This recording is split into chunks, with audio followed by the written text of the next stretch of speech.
ഞാൻ ഇന്ന് ആലപിക്കാൻ ശ്രമിക്കുന്ന കവിത നഷ്ടപ്രണയം. മുൻ ഫിലിം സെൻസർ ബോർഡ് അംഗവും നോവലിസ്റ്റും കവിയുമായ ശ്രീമതി രാധാമണി പരമേശ്വരൻ്റെ രാധേയം എന്ന കവിതാ സമാഹാരത്തിൽ നിന്നെടുത്തതാണ് ഈ കവിത.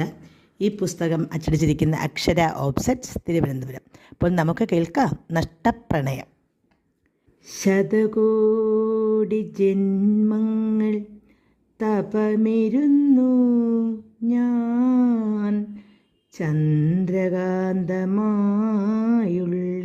ഉദിക്കുവാൻ. ചേറ്റിലകപ്പെട്ട മാണിക്യരത്നത്തെ മാറോടു ചേർത്തു പുണരുവാനെത്തുമോ? മോഹങ്ങളിൽ മുന്തിരിച്ചാറു ചാലിച്ചതും മന്മനോവീണയിൽ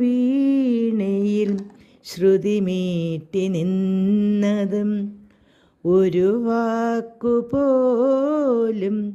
ഉരയ്ക്കുവാനാകാതെ മിഴിപൂട്ടി നിന്നെ മനസ്സിൽ കുടിവെച്ചു. പ്രണയമേ, നീ എൻ്റെ സിരകളിൽ ലഹരിയായി, ചടുലമായി, സാന്ദ്രമായി ദീപം കൊളുത്തുന്നു. സങ്കീർത്തനം പോലെ ഉരുവിട്ട മന്ത്രങ്ങൾ ഛന്ദസ്സിൽ പൂക്കുന്നു ഈ രാവിൽ പ്രിയതമാ. നഷ്ടപ്രണയം പൂർണ്ണമായി കേൾക്കുന്നതിന് ഈ ചാനലിന് തൊട്ട് താഴെയുള്ള ആരോ മാർക്ക് ക്ലിക്ക് ചെയ്യുക. എല്ലാവർക്കും നന്ദി, നമസ്കാരം.